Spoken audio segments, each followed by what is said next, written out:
Eran las 7 de la tarde de un día caluroso cuando en las colinas de Seoni, Papá Lobo despertó de su sueño diurno. Bostezó y estiró las patas una y otra para quitarse de encima la pesadez que sentía aún en ellas.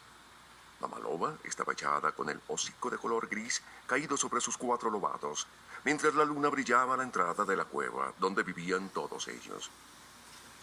Ya es hora de que vuelva a la casa, dijo el lobo padre, y ya iba a echar a correr por la ladera cuando una sombra, no muy grande y provista de espesa cola, cruzó el umbral y exclamó con voz plañidera: Te deseo buena suerte, jefe de los lobos, y también a tus hijos, que les crezcan buenos dientes y que nunca se olviden de tener hambre en este mundo.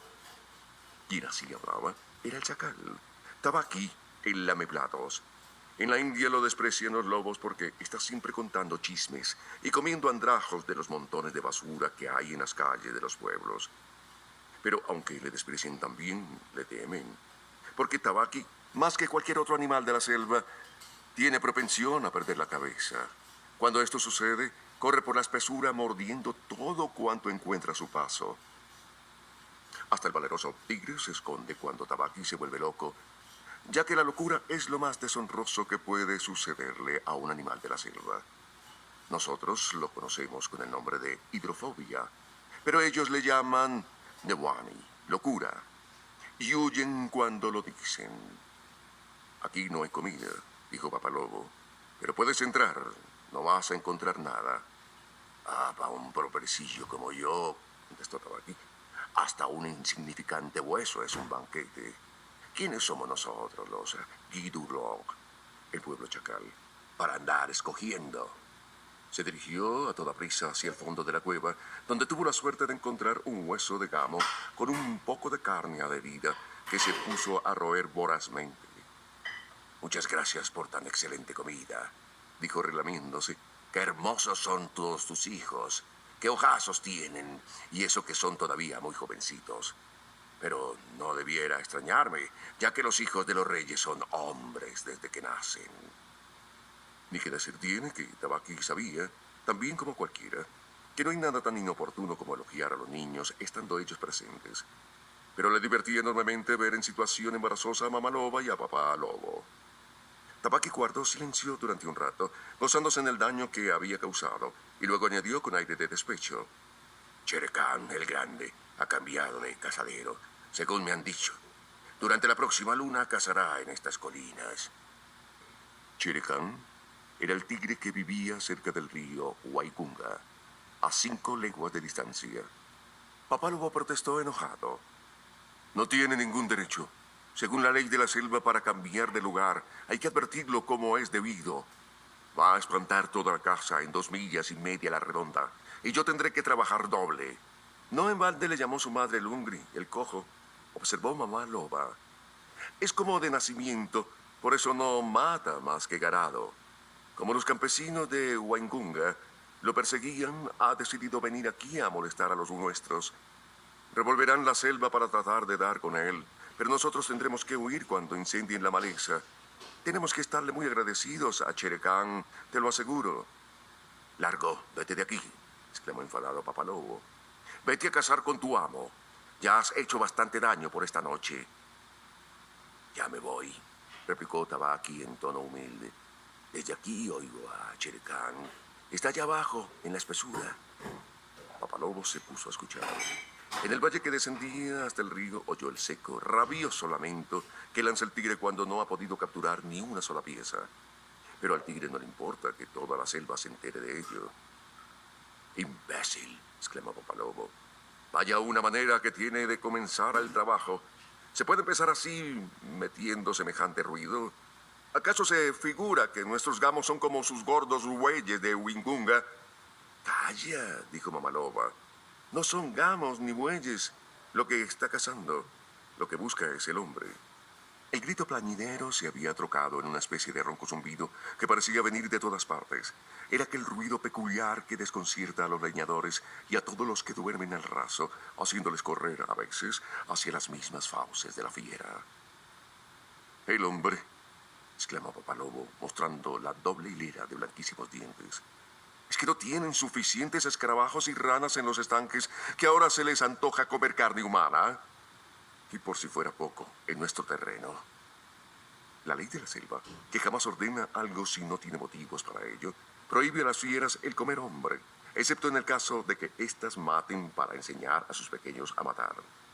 Pero aún así, es preciso que cacen fuera del cazadero de su tribu y manada. La verdadera razón para disponerlo de esta manera es que toda humana matanza significa, antes o después, la masiva llegada de hombres blancos.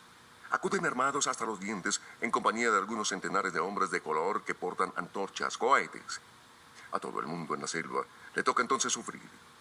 En cuanto a la razón que entre sí se dan las fieras, es que el hombre, que es el más débil de los seres vivientes, no es digno de que un cazador ponga las manos en él. Aseguran también las fieras, y si es cierto, que los devoradores de hombres pierden los dientes y hasta se vuelven sarnosos. El rugido fue haciéndose más intenso y terminó por fin en el intenso ronquido que lanza el tigre cuando ataca. Se oyó entonces un aullido, lanzado sin duda por Shere Khan. «Ha errado el golpe», dijo Mamá Loba. «¿Qué sucede?» Papá Lobo salió fuera, alejándose algunos pasos. Oyó a Shere Khan que gruñía furiosamente mientras se revolcaba entre la maleza. «Y ese imbécil se le ha ocurrido saltar por encima del fuego de unos leñadores y se le han quemado las patas», gruñó Papá Lobo. «Tabaqui está con él». Mamá Loba enderezó una oreja. «Algo sube por la colina», dijo. «Ten cuidado». Crujieron levemente los matorrales. Papá Lobo se agachó, dispuesto a dar el salto. De haber estado allí, hubierais podido contemplar la cosa más formidable de este mundo. El lobo se detuvo en el preciso momento de dar el salto.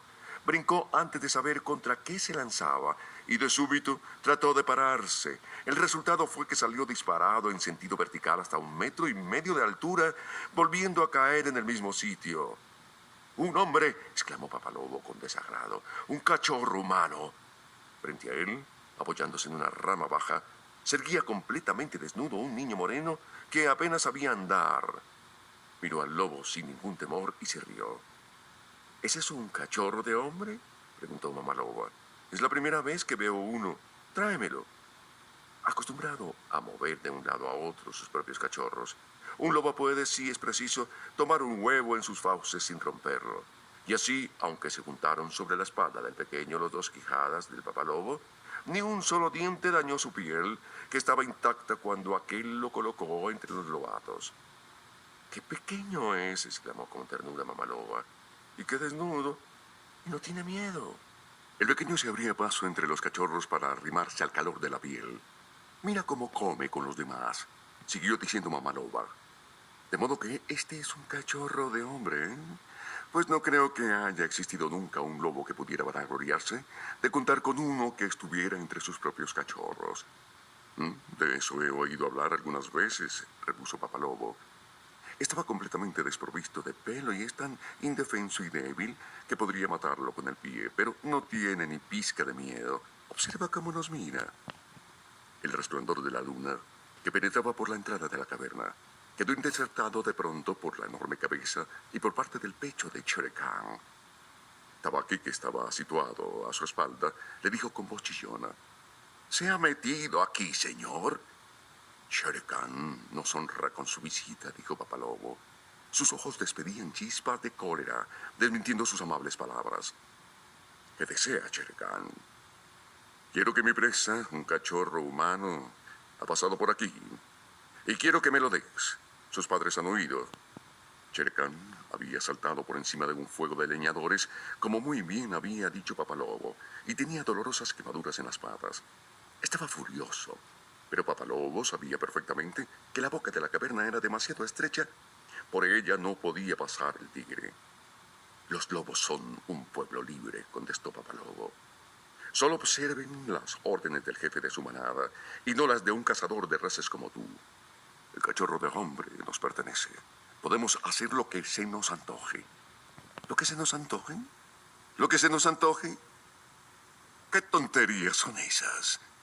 ¿Hasta cuándo he de estar oliendo vuestra perruna guarida para conseguir lo que en justicia me pertenece? Quien nos habla no es otro que Shere Khan». Resonó por los ámbitos de la angosta caverna el terrible rugido del tigre. Mamá Loba se apartó de los lobatos para dar unos pasos